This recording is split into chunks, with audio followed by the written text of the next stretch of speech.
Je dis, bah écoute, on va quand même passer juste avant voir cet enfant. Et effectivement, cet enfant était en train de passer de l'autre côté. Ouais, j'ai lancé le rec. Ok, petit clap, Ça rec. ça rec. Scène 1.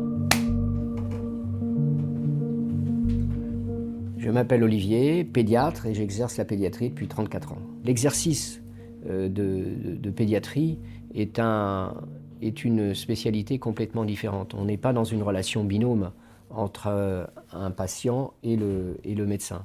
On est dans une relation triangulaire. Avec le centre, c'est l'enfant, et on a le médecin, et on a la famille. La force d'un pédiatre, c'est d'être complètement immergé dans la cellule familiale, et donc de répondre aussi aux angoisses et aux questions des parents pour les meilleures choses pour leur enfant. La pédiatrie, c'est assez extraordinaire parce que les enfants, souvent même, peuvent dire à leurs parents, souvent, il faut que j'aille voir mon pédiatre parce que j'ai tel ou tel problème. Des enfants dès 3 ans, 4 ans, 5 ans. Hein. Le métier de pédiatre, depuis quelques années, a énormément changé.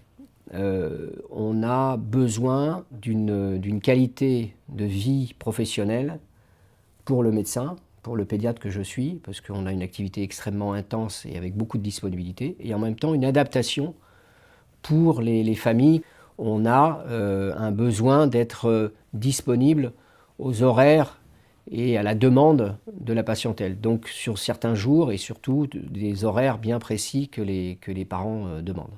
Quand je me suis installé en 1992, j'ai vécu quelques semaines après mon installation des situations où mon analyse et ma conduite à tenir a fait que j'ai sauvé 2 enfants dont le pronostic vital était en jeu. Tout d'abord un enfant dont le papa m'a appelé pour un problème respiratoire, qui me dit voilà, mon enfant a du mal à respirer, ceci, cela. Là ça va mieux, il est en train de il commence à s'endormir. Je me suis dit mais est-ce qu'il n'est pas en train de basculer, justement. Je devais aller au cinéma avec mon épouse. Je dis, bah, écoute, on va quand même passer juste avant voir cet enfant. Effectivement, cet enfant était en train de passer de l'autre côté. Il était en train de faire ce qu'on appelle une épiglottite, c'est-à-dire un abcès de la glotte, quelque chose de très très rare.